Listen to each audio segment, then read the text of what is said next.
Assalamualaikum warahmatullahi wabarakatuh. Alhamdulillahi rabbil alamin. Wassalatu wassalamu ala ashrafil anbiya'i wal mursalin wa ala alihi wa sahbihi ajma'in. Asyhadu an la ilaha illallah wahdahu la syarika lah وأشهد أن محمدا عبده ورسوله اللهم صل وسلم على نبينا محمد وعلى آله وصحبه ومن تبعهم بإحسان إلى يوم الدين أما بعد. Muslimin dan muslimat rahimani wa rahimakumullah, tuan-tuan dan puan-puan yang Allah rahmati lagi Allah kasih sekalian. Alhamdulillah, kita mengucapkan rasa syukur yang tidak terhingga kepada Allah Subhanahu wa taala di atas pertemuan kita buat kali yang pertama selepas kita bercuti pada bulan Ramadan, dan kita juga bercuti 1 bulan penuh pada bulan Syawal. Kita dapat menyambung kembali pembelajaran kita berkenaan dengan kisah yang ada pada para nabi alaihimussalatu wassalam. Kisah yang kita nak bentangkan pada malam ini bukanlah kisah para nabi secara lengkap seperti mana tuan-tuan biasa mengikuti kisah para nabi, tetapi pembelajaran kita pada Isnin minggu yang pertama dan minggu yang ketiga ini akan memberikan tumpuan kepada membincangkan mana-mana info, mana-mana maklumat yang boleh membawa kepada kesalahfahaman. Maklumat-maklumat yang kalau tidak diteliti dengan baik akan menyebabkan kita tersalah faham tentang kehidupan para nabi alaihimussalatu wassalam. Justru itu kita mengambil usaha untuk kita membincangkan tentang fakta yang lebih tepat, fakta yang kita kata fakta yang dapat memelihara kemuliaan dan darjat para nabi alaihimussalatu wassalam. Malam ini kita akan bicarakan sambungan tentang kisah Nabi Allah Ibrahim alaihimussalatu wassalam. Jadi untuk mengetahui kisah Nabi Allah Ibrahim, kalau tuan-tuan masih ingat, pada nota siri yang pertama, pada nota yang pertama kita ada meletakkan senarai bab, senarai topik-topik yang kita akan pelajari bagi kisah para Nabi. Jadi alhamdulillah, semasa kita memasuki sebelum Ramadan yang lalu, kita telah memasuki sebenarnya kisah Nabi Allah Ibrahim alaihimussalatu wassalam. Maknanya kita dah sampai kepada kisah Nabi yang kelima, iaitu Nabi Allah Ibrahim. Yang mana kisah Nabi Allah Ibrahim ni dalam senarai tajuk lebih kurang ada 17 perkara yang kita akan bincangkan tentang kisah Nabi Allah Ibrahim. Daripada 17 perkara tersebut, alhamdulillah, sebelum kita memasuki Ramadan yang lalu, maknanya 2 bulan yang lalu, kita telah membincangkan perkara yang pertama, iaitu Adar, seperti mana di dalam Al-Quran adalah bapa Nabi Allah Ibrahim yang sebenar-benarnya. Begitu juga kita telah membincangkan tentang doa pengampunan Nabi Allah Ibrahim terhadap ayahnya, sedangkan ayahnya seorang yang kafir. Maka telah kita perincikan kenapa Nabi Allah Ibrahim mendoakan ayahnya yang sudah kafir. Okay.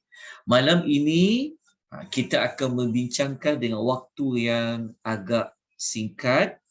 Kita cuba mengambil lebih kurang dalam tempoh 1 jam untuk kita membincangkan 4 maklumat tentang Nabi Allah Ibrahim.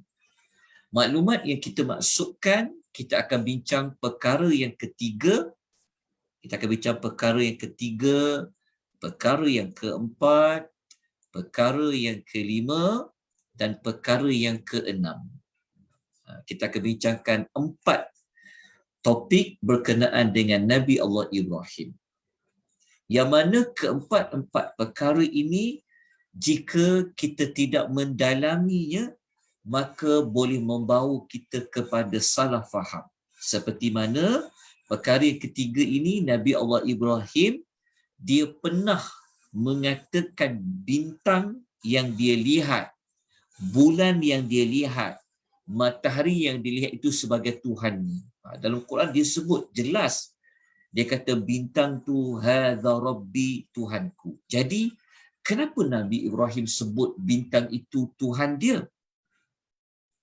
Adakah itu maksud sebenar Nabi Allah Ibrahim?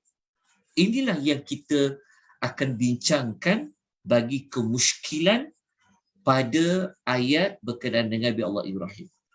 Kemudian kita akan masuk topik kemusykilan yang kedua adalah kisah Nabi Allah Ibrahim, dia berdialog dengan seorang raja. Kebanyakannya kita mendengar disebut nama raja tu Raja Namrud. Orang sebut Namrud. Malam ni kita akan bincangkan, betul ke raja itu namanya Namrud? Kenapa orang selalu sebut Namrud? Adakah Al-Quran ada menyebutkan namanya Namrud? Dan adakah di dalam hadis Nabi SAW menyebutkan kisah raja itu nama Namrud? Tapi kita dengar kadang-kadang macam itulah disebutkan. Sampaikan ada mengatakan raja ni dia mati, dimasuki oleh nyamuk dalam telinga dia, macam-macam kita dengar cerita. Tapi pernahkah kita bertanya, dari mana sumber dapat, dari mana maklumat itu kita perolehi? Ada tak dalam Al-Quran yang cerita sebegitu detail? Ada tak di dalam hadis ada menyebut sebegitu detail? Okey, kita akan bincangkan malam insya-Allah. Yang ketiga, kita akan bincangkan bahawa Nabi Allah Ibrahim dia pernah minta kepada Allah untuk melihat depan matanya macam mana Allah Ta'ala tu menghidupkan orang yang dah mati. Kenapa Nabi Allah Ibrahim dia minta kepada Allah nak melihat bagaimana Allah menghidupkan orang yang mati? Adakah Nabi Allah Ibrahim dia tak percaya? Adakah Nabi Allah Ibrahim dia ragu-ragu tentang kekuasaan Allah? Kalau dia tak ragu-ragu, kenapa dia nak tengok? Inilah yang kita akan bincangkan pada malam ini. Dan yang terakhir, kita akan bincangkan bagaimana dalam salah satu peristiwa Nabi Allah Ibrahim dia pernah berkata dusta kepada kaumnya bahawasanya dia tu saqim, dia tu sakit. Sedangkan dia tak sakit. Tapi kenapa dia cakap dia sakit? Takkan Nabi Ibrahim itu dia berbohong? Takkanlah para Nabi ini dia berdusta? Tapi kalau kita baca ayat Quran, memang disebut dia sakit. Sebenarnya, dia sakit apa? Dia sakit badan ke? Dia sakit kepala ke? Kenapa dia cakap dekat kaum dia sakit sedangkan dia sihat? Inilah yang kita akan bincangkan pada malam ini, 4 perkara. Kalau sempat, insya-Allah. Okey, cuma nota saya tak sempat nak menyiapkan nota seperti kebiasaannya. Okey, kalau tuan masih ingat, notanya bentuk seperti ini.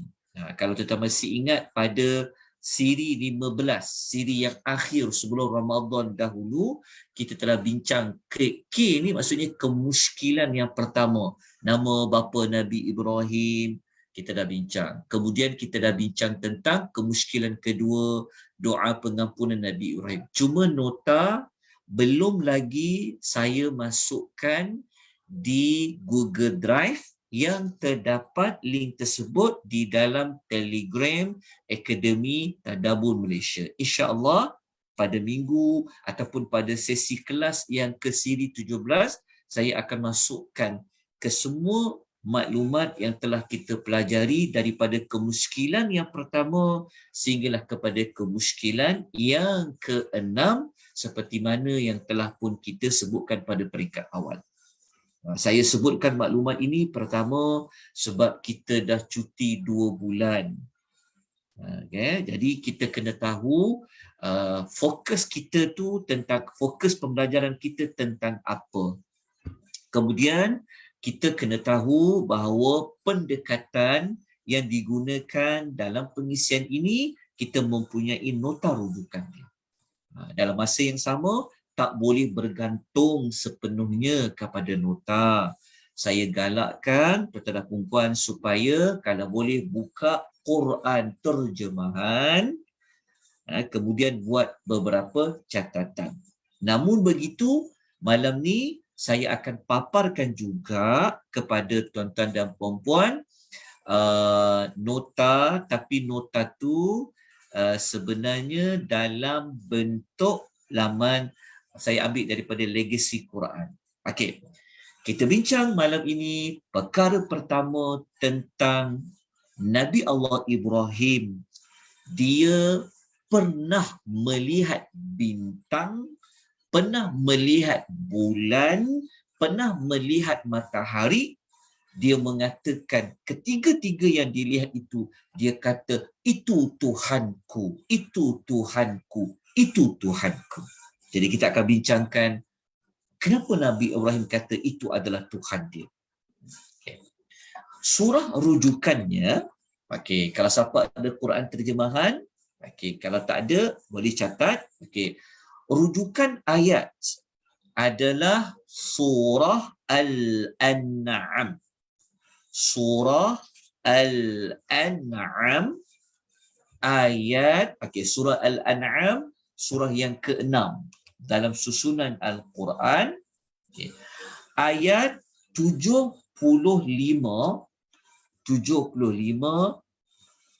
sehingga ayat nombor 79. Okay. Ayat 75 sampai ayat nombor 79, muka surat 137. Muka surat 137. Jadi siapa-siapa yang ada Quran terjemahan tu cepat-cepat dia pergi ambil Quran terjemahan, dia tengok muka surat 137, ayat bermula ayat nombor 75 sehingga ayat nombor 79. Okey. Saya tunjukkan ayat surah Al-An'am melalui legacyquran.com. Okey, ayat nombor berapa tadi? Ayat nombor 75. Okey, tu dah buka. Okey, boleh buka ayat ni. Okey. Kita lihat ayat 75, Allah cerita tentang apa? Okey, ayat nombor 75 seperti yang saya paparkan di skrin Zoom tuan-tuan dan puan-puan. Okey, sebelum tu tuan-tuan boleh dengar suara saya dengan jelas. Mohon maklumlah tuan-tuan dan puan-puan. Boleh, Ustaz. Boleh. Okey. Nampak apa legacy.quran.com? Nampak, Ustaz. Nampak. Okey. Okey, kita tengok dulu ayat nombor 75 suratul Al-An'am. Okey, kalau kita baca ayat 75, Allah Subhanahu wa taala mengatakan Kita terus baca kepada terjemahan ayat dia ya. Okey, kalau kita baca ayat 75, Allah memberitahu kepada kita bahawa Allah pernah memperlihatkan kepada Nabi Ibrahim kebesaran dan kekuasaan Allah yang ada di langit dan ada di bumi. Kenapa? Kerana Allah Ta'ala nak jadikan Nabi Ibrahim ni orang yang yakin terhadap kekuasaan, kebesaran, keagungan Allah. Okay, itu ayat permulaan dia. Maknanya Allah perlihatkan kepada Nabi Ibrahim apa yang ada di langit, apa yang ada di bumi. Supaya apa? Supaya Nabi Ibrahim dia yakin tentang keesaan Allah. Okay. Ayat 76, perkara pertama yang Nabi Allah Ibrahim dia nampak, yang dia nampak ayat 76, dia nampak apa? Dia nampak kaukaba. Jadi perkara pertama yang dia nampak apa? Dia nampak ada sebuah bintang. Ra'a kaukaba. Maknanya pada waktu malam Nabi Ibrahim dia melihat sebuah bintang. Okey. Dia melihat apa? Dia melihat sebutir bintang. Ketika dia nampak kaukaba ayat 76 tu, dia cakap, dia kata qala hadza rabbi. Dia kata inikah Tuhanku. Dia kata kalau ikut ayat dia, kalau kita baca dalam ni dia kata apa? Dia kata inilah Tuhanku. Bukan inikah, dia kata inilah Tuhanku. Kemudian Nabi Allah Ibrahim apabila dia tengok bintang tu akhirnya hilang, terbenam, Nabi Ibrahim kata apa? Aku tak sukalah kepada bintang yang terbenam ini. Okay. Jelas kat situ. Kemudian Nabi Allah Ibrahim dia tengok pula apa? Dia tengok pula bulan. Al-qamara badhira. Dia tengok pula bulan. Kemudian dia tengok bulan, dia kata, hadza rabbi. Oh, inilah Tuhanku. Maka setelah bulan itu hilang, terbenam, Nabi Ibrahim ni, dia berkata, demi sesungguhnya, dia kata, jika aku tidak diberikan petunjuk oleh Tuhanku, nescaya menjadilah aku di kalangan orang yang sesat. Okey. Kemudian Nabi Allah Ibrahim pada ayat nombor 78, Nabi Allah Ibrahim tengok pula asyamsa. Esoknya Nabi Ibrahim melihat pula matahari. Apabila dia tengok matahari, dia kata hadza rabbi, hadza akbar. Dia kata, inilah Tuhanku, ini kan lebih besar. Kita tahu kan matahari lebih besar daripada bulan, lebih besar daripada sebutir bintang. Kemudian setelah matahari itu terbenam, Nabi Ibrahim berkata pula, dia kata, inni bari'um mimma tusyrikun, wahai kaumku, sesungguhnya aku berlepas diri daripada apa yang kamu sekutukan. Lepas tu kena baca ayat nombor 79. Okey. Sekarang ni, kalau kita baca terjemahan ayat 76, 77 dan 76, 77 dan 78, tuan-tuan akan jumpa 3 kali Nabi Ibrahim mengaku bahawa dia mengaku 3 kali kan. Dia kata ketika bintang, dia kata inilah Tuhanku. Ketika tengok matahari terbit, bulan, dia kata apa? Inilah Tuhanku. 3 kali dia sebut. Apabila dia tengok apa matahari pun dia kata inilah Tuhanku. Jadi isunya adalah kenapa Nabi Allah Ibrahim mengatakan bintang, bulan dan matahari itu Tuhan dia. adakah itu sebenarnya maksud Nabi Allah Ibrahim mengaku benda yang tiga tadi Tuhan? Ataupun macam mana? Ini kemuskilan dia. Takkan Nabi Allah Ibrahim ni dia pernah syirikkan Allah? Macam mana nak faham ayat ni? Sebab kalau kita baca sebentar lalu, memang ayat dia terang-terang sebut Nabi Ibrahim sebut, inilah Tuhanku. Dah tak ada makna lain dah. Itulah sebenarnya dia kata. Tapi maknanya Nabi Ibrahim ni dia pernah berada dalam kesesatan dah. Sebab ada sebenarnya dalam huraian ulama tafsir ada yang mengatakan memang Nabi Allah Ibrahim sebut mengaku tiga benda tu adalah Tuhan dia. Tetapi Nabi Allah Ibrahim sebut sebelum dia dilantik menjadi Rasul. Ada ulama tafsir kata macam tu. Seolah-olah mereka mengatakan tak apalah cakap macam tu sebab dia belum jadi Rasul lagi ketika dia tengok bintang, bulan, matahari. Adakah tuan boleh terima maklumat seperti itu? Okay. Kalau kita terima maklumat seperti itu, maknanya Nabi Ibrahim dia pernahlah buat syirik. Dia pernahlah mengaku ada Tuhan lain selain Allah. Okay. Menurut kajian Syekh Salah ni yang saya tunjukkan pada tuan-tuan perempuan sebelum ni, kalau masih ingat, inilah rujukan utama kita. Kita sebenarnya seperti membedah kitab ni. Kita guna kitab ni.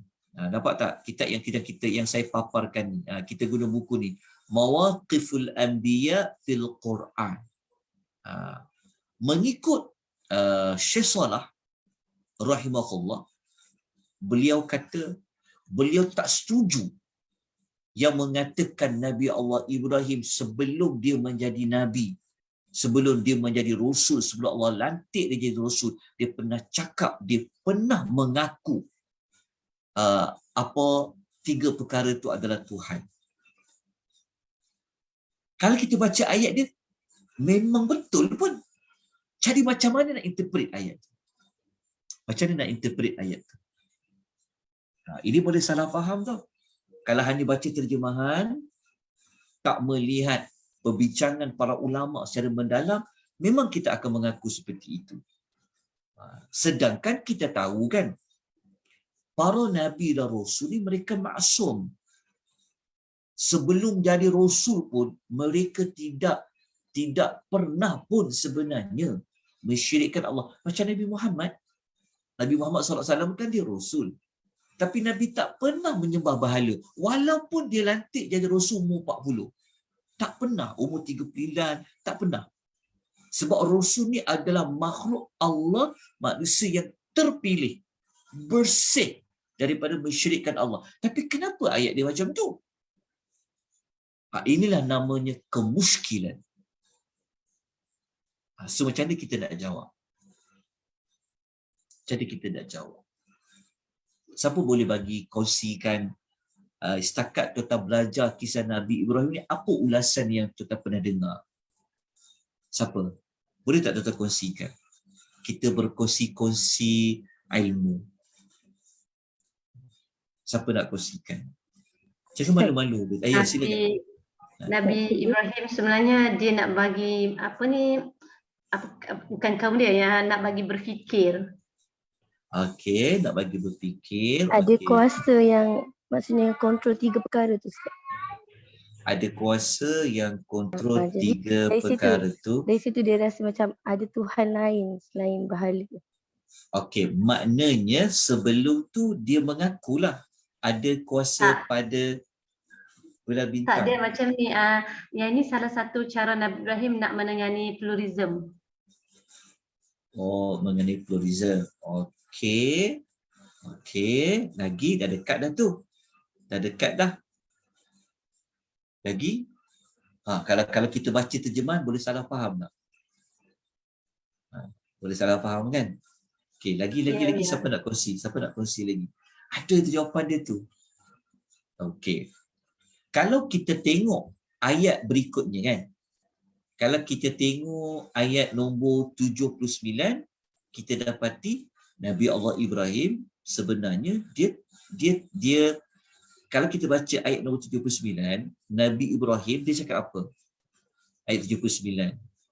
Kalau kita baca ayat selepasnya kan, Nabi Ibrahim dia mengaku Tuhan dia adalah Allah lah, pencipta langit dan bumi kan. Dia kata inni wajjahtu wajhiya lilladzi fataras samawati wal arda hanifa wama ana minal musyrikin. Sesungguhnya aku hadapkan muka dan diriku kepada Allah yang menciptakan langit dan bumi. Ayat 79. Jadi tapi ayat 79 ni pun kalau kita tak faham, kita boleh kata, oh dulu dia mula-mula dia tak jumpa Allah tu sebenar. Tapi lepas tu baru dia jumpa. Boleh jadi macam tu juga. Inilah kemusykilan. So macam mana nak selesaikan dia? Okey, jawapannya sebenarnya ada pada ayat nombor 80. Sebenarnya ada pada ayat nombor 80. Bukan 80, dia 80, 81. Lebih jelas lagi kan? Tengok ayat nombor 83 selepas dia. 83.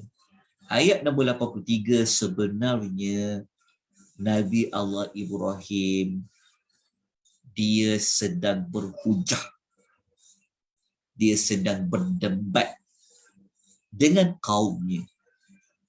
Inilah ayat dia, 83. Okay, tadi kan isu ayat apa? 76, 77, 78 kan? Tengok ayat nombor 83 Allah kata apa? Wa tilka hujjatuna. Cuba tak perkataan. Hujjatuna. Dan itulah hujah kami yang kami berikan kepada Ibrahim untuk mengalahkan kaum. Kenapa tak berhujah? Perkataan hujjatuna. Okey. Sebenarnya kalau kita melihat keseluruhan ayat, sebenarnya Nabi Allah Ibrahim seperti yang Kak Liza sebut tadi itu sebenarnya benar. Dia sebenarnya Nabi Allah Ibrahim dia buat macam ni. Dia berhujah. Nabi Ibrahim terkenal dengan orang yang suka patahkan hujah. Dia suka berdialog. Sebenarnya Nabi Allah Ibrahim, kalau kita faham pada ayat nombor 83, ada perkataan hujah kan? Okay. Nabi Allah Ibrahim sebenarnya dia nak berhujah kepada kaum dia, seolah-olah dia kata ini adalah Tuhanku. Tu sebenarnya dia nak quotekan perkataan kaum mereka yang menyembah selain daripada Allah. Jadi seolah-olah kalau dia berhujah dia kata oh inilah Tuhanku. Ya, dia kata ikat ayatnya inilah Tuhanku. Bukan inilah Tuhanku tu maksudnya Nabi Ibrahim mengiktiraf bintang tu Tuhan dia. Sebenarnya Nabi Allah Ibrahim dia seperti nak perli. Faham tak? Dia nak perli kaum dia yang mengaku ada Tuhan lain selain Allah. Seperti mengaku kalau bintang tu Tuhan ke matahari, inilah Tuhanku. Kan? Sebenarnya Nabi Ibrahim nak mengatakan, kalau dia Tuhan aku, kenapa dia hilang? Kenapa dia terbenam? Sebenarnya jawapan mudahnya, kata Syekh Salah, melihat bermula daripada ayat nombor 75 sampailah ayat nombor 83 kita akan jumpa hujah. Sebenarnya Nabi Allah Ibrahim sebenarnya dia sedang berhujah. Dia sedang bermunazarah, dia sedang berdebat dengan kaumnya. Jadi sebenarnya apa yang Nabi Ibrahim sebut tu bukanlah pengakuan yang keluar daripada luahan Nabi Allah Ibrahim. Bukan. Tapi sebenarnya itu adalah cara untuk menyindir, untuk mematahkan hujah kalau ada Tuhan lain selain Allah, kenapa dia hilang? Kenapa dia terbenam? Itu dia kata, inilah Tuhanku. Wallahu ta'ala a'lam bissawab. Itulah yang dinyatakan oleh Profesor Dr. Salah Abdul Fattah Al-Khalidi rahimahullah ta'ala alaih. Kalau orang tanya, mana kita tahu kata dia sedang berhujah? Sebab ayat selepasnya tu kan berhujah. Kalau ayat nombor 80 pun kita akan tahu. Wahajahu qaumahu. Dia dibantah oleh kaumnya. Maksudnya setelah berhujah. Qala atuhajuni. Membantah kan? Berhujah. Ayat nombor 83 terang-terang juga menyebut tentang hujah. Maknanya sedang berdialog. Sedang berdebat. Itulah sebenarnya yang ingin dinyatakan pada fakta Nabi Allah Ibrahim sebenarnya dia tak pernah pun mengaku ada Tuhan lain selain daripada Allah. Jadi ayat itu kalau kita tak hati-hati, kalau hanya baca terjemahan akan boleh membawa kepada mengatakan Nabi Allah Ibrahim pernah mengaku ada Tuhan lain. Dalam erti mudahnya, mungkin kita boleh mengatakan, oh Nabi Ibrahim pernah sesat sebenarnya dengan dia mengaku tentang perkara tadi itu. Na'udzubillah. Sedangkan pemilihan para rasul ini di kalangan orang yang terpelihara daripada mensyirikkan Allah Subhanahu wa ta'ala. Mensyirikkan Allah dosa besar. Kalau dosa besar, rasul-rasul tidak melakukannya. Mereka maksum, dipelihara oleh Allah daripada dosa-dosa besar seperti syirik. Itu kemusykilan yang pertama. Saya harap tuan-tuan jelas dengan perbincangan kita pada malam ini. Okey, kalau ada pendapat lain, kalau ada sudut lain, sangat dialu-alukan untuk kita berkongsi pandangan. Okey, moga-moga ayat tadi tidak menjatuhkan kredibiliti, kemuliaan, keismahan ataupun kemaksuman para Nabi alaihi salatu wassalam seperti Nabi Ibrahim. Okay. Sekarang saya nak bawa kita terus kepada perbahasan yang kedua, iaitu perdebatan Nabi Allah Ibrahim dengan seorang raja. Jadi kita tengok suratul Baqarah. Kita buka suratul Baqarah. Saya minta tuan-tuan dan puan-puan, tuan-tuan dan puan-puan, tengok ayat 258. Saya minta tuan-tuan tengok ayat 258. Buka ayat 258 suratul Baqarah. Okey, cuba. Okey. Ayat 258 suratul Baqarah ia berada pada muka surat 43. Berada pada muka surat 43 di dalam Al-Quranul Karim. Kita akan jumpa ayat 258. Okey, dah jumpa dah tuan-tuan dan puan-puan. Muka surat 43 terjemahan dia. Okey. Ayat 253 adalah kisah Nabi Allah Ibrahim berhujah dengan seorang raja. Raja tu selalu orang kata Namrud kan. Dari mana nama dia Namrud? Tak ada dalam Quran sebut perkataan Namrud. Kita tengok. Tengok ayat 258 dulu. Okay, dekat sini. Okey, ayat 258.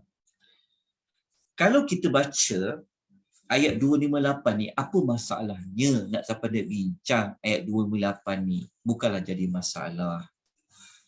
Tetapi kita ni kadang-kadang suka menambah-nambah, memperincikan maklumat yang Allah tidak perincikan. Yang Allah perincikan, kita tak nak sebut. Yang Allah tak perincikan, kita sebut. Jadi, kemusykilan kita yang kita nak bincang di sini adalah kemusykilan dari sudut apa? Kemusykilan dari sudut cerita seorang raja yang ada kuasa. Nabi Ibrahim berdebat, memang sudah pasti ada dalam ayat 258. Tetapi Allah tidak nyatakan namanya. Nabi SAW pun tidak menyatakan namanya. Yang pasti dia kafir. Maknanya, cara yang paling selamat, jangan ataupun elakkan daripada memperincikan apa yang Allah Ta'ala tidak perincikan. Kenapa Allah tak nak perincikan? Allah tu maha mengetahui. Namalah raja tu nama apa, tak jadi masalah. Yang paling penting, isi perdebatan, hujah yang disampaikan oleh Nabi Ibrahim kepada raja. Hatta dalam hadis Nabi pun tak menerangkan raja tu akhirnya jadi apa. Tapi kita selalu dengarkan raja tu dari kecil jadi apa. Raja tu nyamuk masuk kat telinga dia. Ke macam mana? Kita pernah dengar kisah Raja Namrud tu. Macam mana Raja Namrud tu mati? Lagu apa? Lagu apa Kak? Lagu nasyid lah. Nyamuk masuk telinga Namrud. Ada yang kata dia ni raja di Babylon lah. Ada kata nyamuk masuk kan. Sampai masuk kat lubang hidung dia. Lepas tu kan ada lagu kan. Soalan kita, dari mana fakta yang kata nyamuk datang? Itu semua adalah bersumberkan kepada kitab sejarah yang berteraskan kepada riwayat Israiliyat yang kita tak tahu benar ke ataupun dia tak benar. Jadi cara yang paling selamat, kalau Al-Quran tidak memperincikan, kita tak perlu nak perincikan. Kalau dalam hadis Nabi SAW tak ceritakan, maka kita tak perlulah untuk ceritakan. Sebab tak ada satu hadis yang sahih pun yang cerita. Okey. Jadi dekat kisah 258 ni, kalau kita baca ayat dia, Allah mengatakan bahawa Nabi Ibrahim, dia berhujah ya, dengan seorang raja. Yang raja tu pertama memang dia ada kuasa. Allah kata an atahullahul mulka. Allah kata Allah memberikan orang itu kuasa pemerintahan. Dia memang seorang raja, ada kuasa pemerintahan. Okey. Ketika Nabi Ibrahim dia berkata, Nabi Ibrahim ni dia nak menunjukkan bahawa Allah itu Esa, Allah itu berkuasa. Apabila dia mengaku Allah tu berkuasa, maka Allah tu layak untuk diesakan. Dia buatlah hujah pertama. Dia kata Allah ni siapa? Dia kata Tuhan dia siapa? Nabi Ibrahim kata Rabbiyalladzi yuhyi wa yumit. Nabi Ibrahim kata Tuhanku ialah yang dapat menghidupkan dan yang mematikan. Raja tu, kalau kita baca dalam teks ayat 258, dia pun mengaku dia Tuhan. Dia cakap apa? Dia kata qala ana uhyi wa umit. Dia kata apa? Dia kata aku pun boleh menghidupkan dan mematikan. Tetapi kita tengok cara berdebat dengan Nabi Ibrahim. Nabi Ibrahim dia tak besar-besarkan cerita tentang menghidup dan mematikan tu. Sebab apa? Sebab Nabi Ibrahim nampak raja ni dia terkeliru ni sebenarnya. Nanti akan jadi panjang nak berhujah. Jadi Nabi Ibrahim dia terus pergi kepada hujah yang lebih padu. Nabi Ibrahim pun berkata lagi. Dia kata fa innallaha ya'ti bisyamsi minal masyriqi fa'ti biha minal maghrib fabuhita alladhi kafar. Nabi Ibrahim berkata lagi, dia bagi hujah lagi. Dia kata Allah Tuhanku ni dialah yang menerbitkan matahari dari timur, dan kalau kau itu betul, terbitkanlah dia matahari itu daripada barat. Tercengang, terkejut, beruk orang yang kafir itu. Sebab dia tak ada nak jawab macam mana. Kalau betul dia raja tu Tuhan, cuba terbalikkan. Kalau Allah terbitkan matahari daripada timur, maka Nabi Ibrahim kata buktikan kalau kau hebat, kau terbitkanlah matahari itu daripada barat. Dah mati akal, tak boleh nak buat apa-apa. Okey, daripada ayat ni sebenarnya tak cukup ke kita maklumat yang Allah bagi setakat ni? Kita tahu dia seorang raja. Allah bagi dia kekuasaan. Dia mengaku dia tu ada sifat ketuhanan. Dia kafir. Itulah yang hendak kita bincangkan pada perkara yang keempat ni. Perkara keempat ni sebenarnya mudah je untuk kita bincangkan. Jadi kemusykilannya apa sebenarnya? Kemusykilan dia sebenarnya kisah raja ini adalah termasuk dalam perkara mubahamat. Mubahamat ni Allah tidak perincikan dengan panjang lebar. Maka cukup dengan apa yang Allah ceritakan tentang umum dia seorang raja tadi itu. Okey, wallahu taala alam. Okey, kita tak memperpanjangkan lagi isu ini. Jadi kita nak terus pergi kepada isu yang berikutnya, iaitu kenapa Nabi Allah Ibrahim dia nak tengok dengan kedua biji matanya nak menghidupkan orang mati. Dia tak percaya Tuhan tu boleh hidupkan orang mati ke? Sampai dia nak tengok sendiri. Okey. Jangan alihkan Quran terjemahan tuan-tuan dan puan, kerana kita masih akan gunakan surah Al-Baqarah. Kita nak tengok ayat yang lepas 258, kita nak tengok ayat 260. Ayat 260. Ayat 260 berada pada muka surat nombor 44. Sila buka muka surat nombor 44. Kalau siapa ada Quran terjemahan. Ayat dia atas sekali. Ayat yang duduk baris yang pertama, kedua, ketiga, keempat. Muka surat nombor 44. Ayat 260 surah Al-Baqarah. Okey, kita akan jumpa bahawa Nabi Ibrahim terang-terang dia nak tengok macam mana Allah menghidupkan orang yang mati. Kalau kita baca ayat 260, Nabi Ibrahim kata apa? Wa id qala Ibrahim rabbi arini kaifa tuhyil mauta. Dan Allah kata, dan ingatlah ketika Nabi Ibrahim dia berkata, dia kata apa? Wahai Tuhanku, perlihatkan kepadaku bagaimana engkau menghidupkan makhluk-makhluk yang telah mati.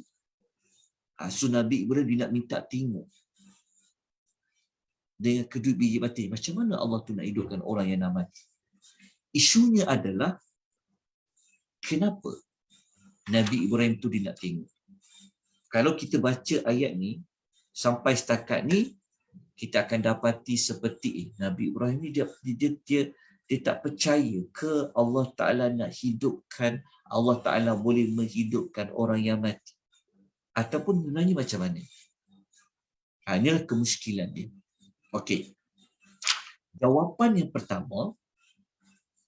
yang pertama sudah pasti Nabi Allah Ibrahim tidak ada sedikit pun perasaan ragu-ragu tentang kekuasaan Allah mampu menghidupkan orang yang telah mati.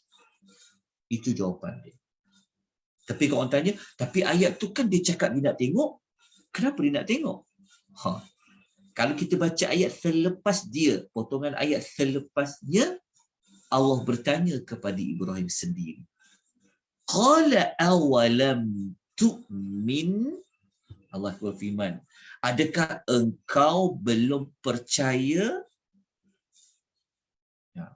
Kalau kita baca ayat ni memang kuat ayat kata, Nabi Ibrahim ni dia tak percaya ke Allah tu berkuasa menghidupkan orang mati. Takkan Nabi dia macam tu. Kalau kita baca ayat memang nampak macam, betul juga kan, sebab Allah tanya pada dia, adakah engkau belum percaya? Engkau tak beriman ke aku ni berkuasa? Nabi Ibrahim menjawab apa? Nabi Ibrahim bagi jawapan.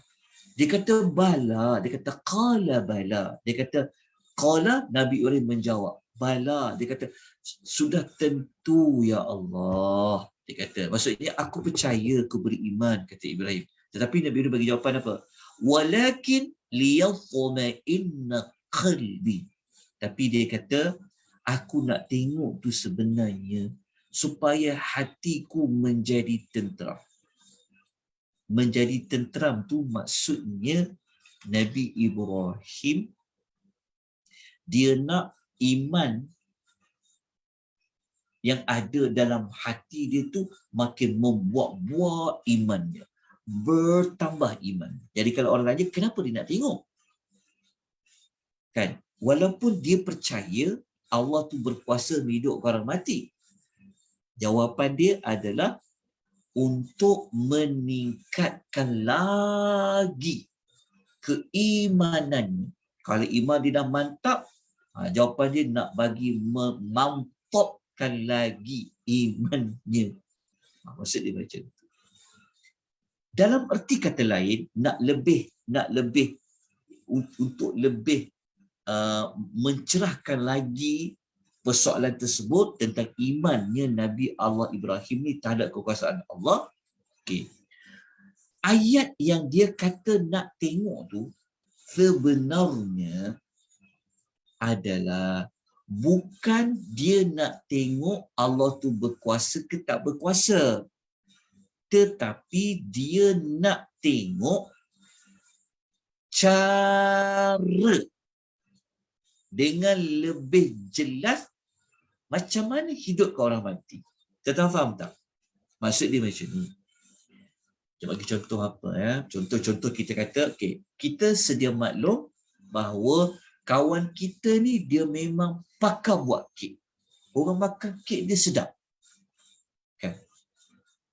Jadi kita tanya dekat dia, boleh dia kata macam mana kau buat kek?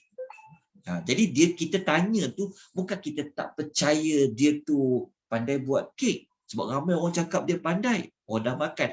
Tapi kita bertanya tu sebenarnya nak tengok macam mana kau boleh buat kek tu sampai jadi sedap. Jadi Nabi Ibrahim, dia nak tengok tu sebenarnya bukan nak tengok betul ke Allah ni berkuasa tak berkuasa. Bukan. Sebab dalam ayat tu kan dia kata, bala, dia kata, aku beriman, kau berkuasa. Tapi kenapa dia nak tengok tu? Maksudnya dia nak tengok dengan kedua biji matanya, macam mana berlakunya kalau makhluk tu dah mati, dah hancur tubuh badan, macam mana Allah nak hidupkan dia, nak cantum macam mana, nak satukan macam mana. Itu yang dia nak tengok tu. Dia maksudnya dia tak nak tengok, dia bukan sekadar nak tahu teori je, tapi dia nak tengok secara amali dia. Macam mana nak hidupkan orang mati ni? Bukan dia tak percaya Allah tu berkuasa, tapi dia nak tengok secara terperinci. Macam mana Allah Ta'ala cantum kalau makhluk-makhluk yang dah mati, hancur tu. Itulah sebenarnya jawapan dia. Kita jelas kan? Nak tengok tu bukan nak tengok dari sudut bukan nak tengok dari sudut ragu-ragu Allah ni ya ke tak boleh ada kuasa hidupkan orang dah mati. Bukan. Tetapi dia nak tengok tu adalah dia nak tengok cara bagaimana. Bukan dia nak melihat kekuasaan Allah tu kerana dia tak percaya.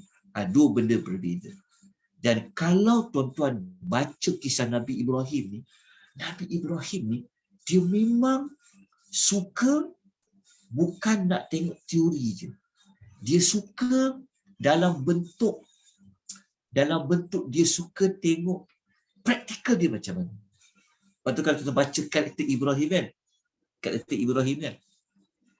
Nabi Ibrahim dia memang terkenal orang yang suka bukan sekadar nak tahu, dia suka bentangkan kita kata apa, benda yang praktik.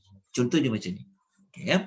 Tuan-tuan, Nabi Ibrahim kan dia pecahkan patung-patung kan?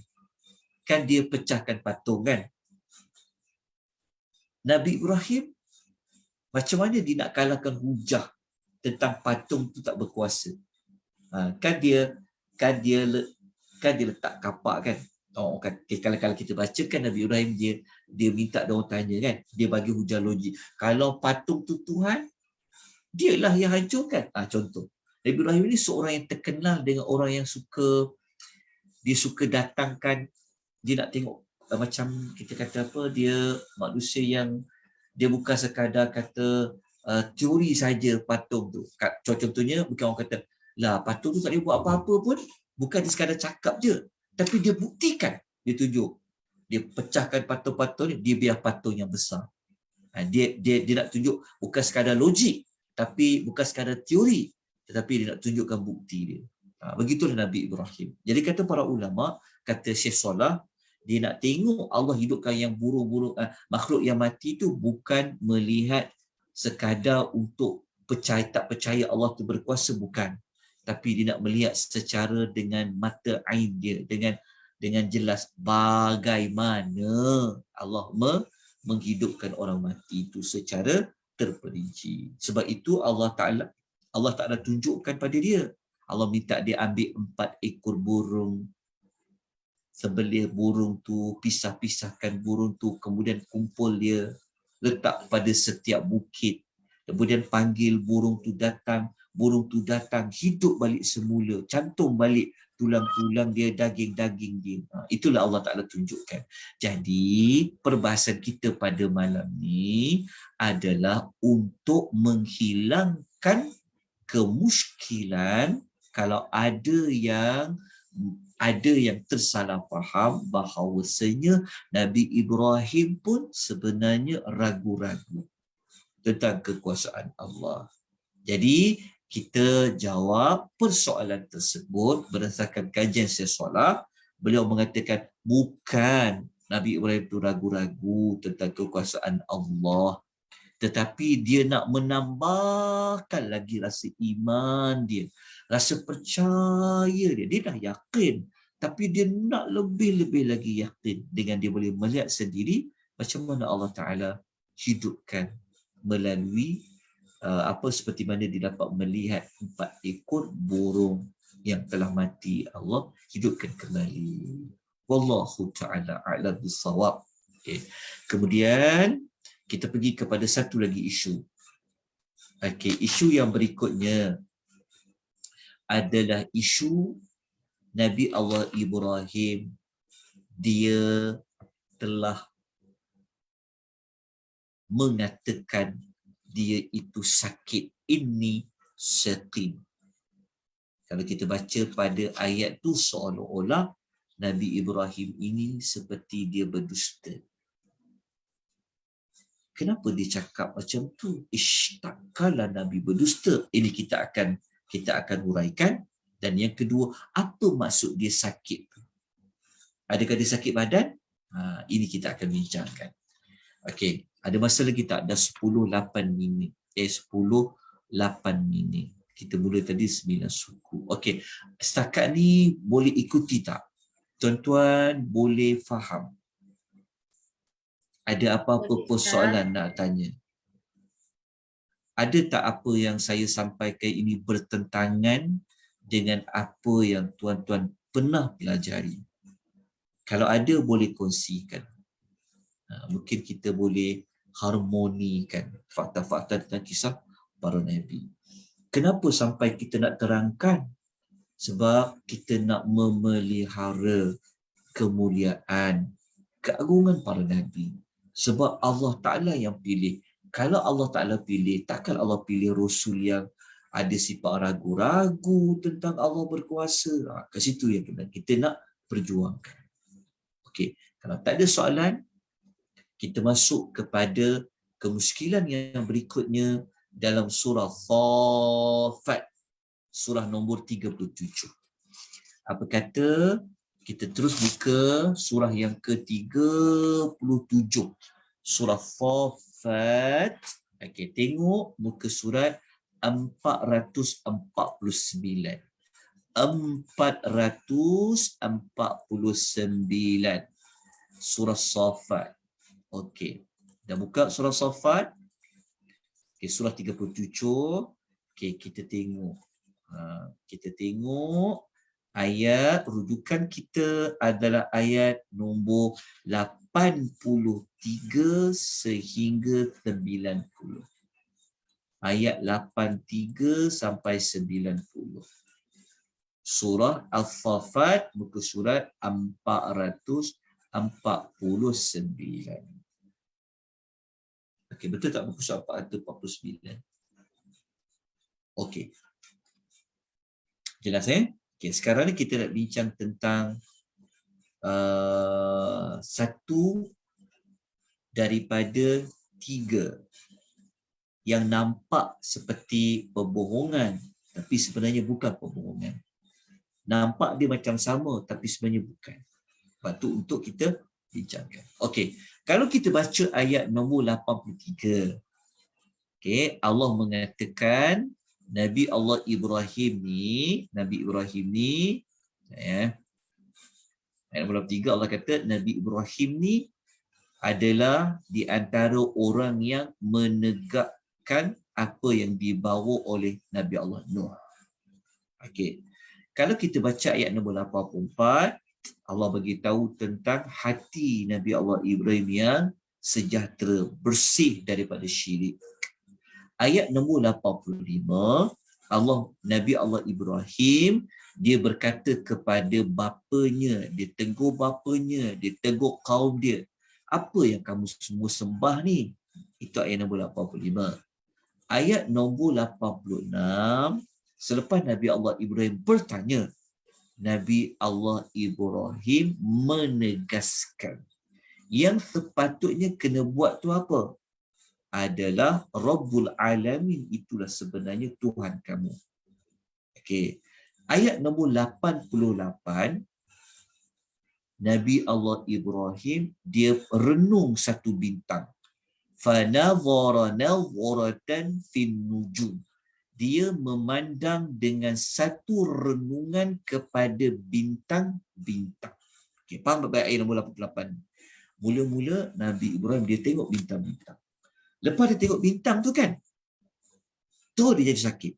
Dia kata, faqala inni saqim.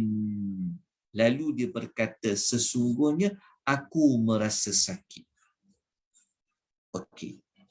Inilah isu kita bincangkan. Dia kata dia merasa sakit. Okey. Kalau kita baca dalam hadis Nabi tuan-tuan dan puan ya. Okey. Kalau kita baca dalam hadis riwayat Bukhari Muslim. Ada dalam riwayat hatta dalam riwayat hadis hadis yang sahih riwayat Bukhari juga riwayat Muslim, hadis tentang syafaat kan. Memang Nabi sebut terang-terang dalam hadis tu, Nabi kata tidaklah berbohongnya Ibrahim ini melainkan dengan 3 pembohongan. Okey, ada 3 pembohongan.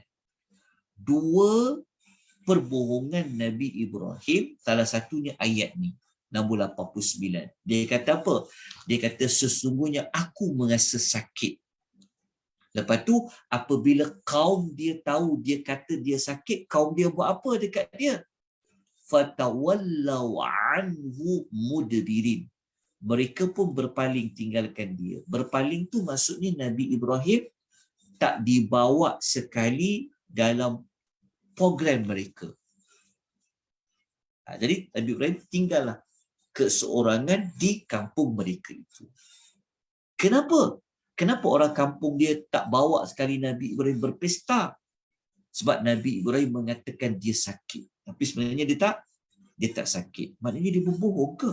Boleh ke Nabi Rasul ni berbohong? Okey.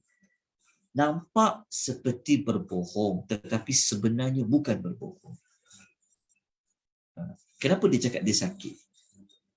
Adakah betul dia sakit? Ini kita kena perincikan. Okey. Okey. Setakat yang tuan-tuan tahu tuan-tuan belajar, kenapa Nabi Ibrahim dia cakap dia sakit? Dia sakit apa sebenarnya? Ayat nombor 89. Dia sakit hati, Ustaz. Dia sakit hati. Kenapa dia sakit hati? Dia tak suka tengok kaum dia macam tu.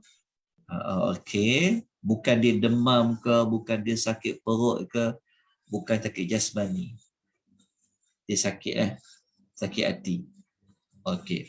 Kalau kita baca ayat nombor 88 kan, kenapa dia tengok bintang? Apa maksud dia? Dia tengok bintang. Contoh. Ayat 88. Fanadhara nadharatan fin nujum. Kalau kita baca ayat nombor 88 kan. 88 kan, kemudian dia memandang dengan satu renungan kepada bintang-bintang. Boleh dia cakap aku sakit. Siapa boleh bantu? Pernah dengar tak? Maksud dia, kalau kita baca ulasan Syekh Suala, sebenarnya apa fungsi bintang? Salah satu fungsi bintang. Siapa dah belajar ilmu, dia tahu 3 fungsi bintang. Kenapa dia tengok bintang pada ayat nombor 88? Okay. Kita kan tahu salah satu fungsi bintang adalah untuk kita dapat mengetahui tarikh hari. Kan bintang ni digunakan untuk geografi kan, untuk melihat sebagai alamat.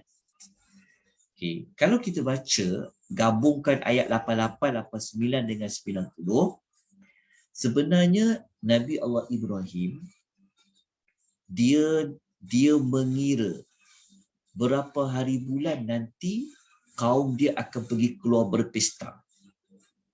Faham tak? Dia tengok bintang. Dia renung bintang. Oh, kaum dia nak keluar berpesta ni. Jadi kalau nak pergi berpesta tu, tentu apa akan berlaku? Macam soalannya macam Taifusan lah. Kan? Kita dah tengok kalender. Berapa hari bulan Taifusan. Kan? Dijaja Tuhan-Tuhan tu kan dia bawa. Jadi itu yang Kak Liza sebut tadi tu betul lah. Dia sakit dekat sini. Bukan dia sakit, dia demam ke. Sebenarnya dia sihat. Sebenarnya sakit dekat sini adalah sakit jiwa. Sakit perasaan. Marah.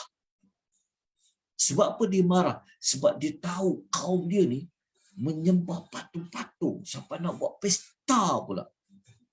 Macam kita kan, kita tengok orang buat Taipusan, marah sebab apa? Bukan marah sebab jalan jam ke apa. Tapi kita marah. Tengok memuja-muja patung-patung. Itu yang kita, sebab tu orang yang sakit, sakit mata, sakit kita ni, marah kita dengan mensyirikkan Allah tu boleh jatuh sakit. Itulah yang berlaku kepada Nabi Ibrahim. Jadi Nabi Ibrahim dia kata dia sakit tu, kata Syekh Salah, adalah sakit secara sakit maknawi. Sakit hati, marah dengan tindakan kaum dia. Kenapa? Sebab kaum dia tak lama lagi akan keluar berpesta. Tu yang dia tengok bintang tu. Dia tengok bintang, oh, tak lama kaum dia nak keluar berpesta ni. Kan itu menyebabkan dia, sebab tu dia kata dia sakit. Sakit tu sebenarnya betul tak dia sakit? Nabi Ibrahim tak tipu pun, betul tak? Itu dipanggil. Dia panggil apa? Dia guna bahasa yang dia bukan menipu. Betul lah dia sakit. Dia tak cakap dia sakit apa je lah. Dia sakit. Betul tak? Nampak kalau kita baca sekali ibarat macam dia berbohong tu sebenarnya dia tak sakit. Sebenarnya tak. Dia sakit. Tapi sakit apa? Sebenarnya dia sakit. Dia sakit jiwa. Sakit dia marah. Kita tuan-tuan geram kan. Kalau kita tak dapat nak buat apa-apa kan, kita geram kan. Sampai kadang kita sakit kan. Sakit hati kan. Dalam masa yang sama, memanglah dia nak pergi, dia tak nak pergi pesta tu. Disebabkan dia sakit lah. Mereka tinggalkan, nampak ayat tu, fatawallau anhu mudbirin. Mereka pun berpaling, meninggalkan dia. Dia tinggal seorang-seorang. Maknanya betul lah Nabi Ibrahim sakit. Faham tak maksudnya? Okay, kat situ kita kena jaga. Apabila kita baca hadis, apabila kita baca Al-Quran, kita kena tengok beberapa sudut supaya tidak timbul tomahan yang mengatakan Nabi Ibrahim ni kata bapa bagi sekali pada Nabi. Kita belajar tadi kan, dia pernah mengaku ada Tuhan lain. Dah jadi isu dah. Lepas tu dia pernah Tak, dia pernah rasa ragu-ragu tentang kekuasaan Allah bila orang mati. Lepas tu pula kalau baca ayat ni, dia berbohong, dia tak sakit pun, tapi sebenarnya dia nak pergi hancurkan patung-patung. Sebenarnya tak, memang dia sakit. Tapi sakit apa? Sakit mata, sakit jiwa melihat kemungkaran kaum dia. Okey, itulah yang diperkatakan oleh Syekh Salah dalam buku dia Mawaqiful Al-Anbiya. Okey, jelas tak perempuan? Boleh faham tak? Tentang maklumat Nabi Allah Ibrahim alaihi salatu wassalam. Okey. Itulah 4 perkara yang nak kita bincangkan pada malam ini. Jadi kita dah selesai tajuk ni. Kalau kita tengok silibus kita, silibus pada nota siri 1 tu, jadi kita dah sampai dekat sini. Kita dah habis dah maklumat ni. Ya, maklumat yang Nabi Ibrahim nak tengok bintang, bulan tu kan, dah selesai. Kita juga dah selesai perdebatan Nabi Ibrahim dengan raja. Tapi raja tu kita tak tahu, wallahu a'lam. Nama dia siapa, dia mati macam mana, kita tak tahu. Lepas tu kita dapat pelajari Nabi Ibrahim ini dia nak melihat Allah rupa-rupanya adalah untuk meningkatkan lagi iman dia. Okey. Kemudian yang keenam, kita dapat belajar Nabi Ibrahim kata dia sedang sakit tu sebenarnya memang dia sakit. Dia tidak berbohong. Dia sakit tu bukanlah orang faham sakit pada tubuh badan, tapi sakit pada jiwa melihat kemungkaran yang dilakukan oleh kaumnya. Okay. Jadi insya-Allah 2 minggu lagi nanti kita akan bincangkan isu tentang Nabi Allah Ibrahim menghancurkan patung-patung dengan tangan kanannya. Kenapa dengan tangan kanannya? Nanti kita akan bincangkan. Itu pada pengisian yang akan datang. Jadi setakat ini saja pengisian untuk malam ini. Semoga semakin kita mengikuti pengisian ini, semakin jelaslah kita, semakin cerahlah kita tentang mana-mana maklumat yang kita dengar, yang kita belajar, yang kita baca tentang kisah para Nabi ini. Kerana para Nabi ini kita perlu jaga dia, kemuliaannya, agar kita tidak merendah-rendahkan manusia pilihan Allah Subhanahu wa taala.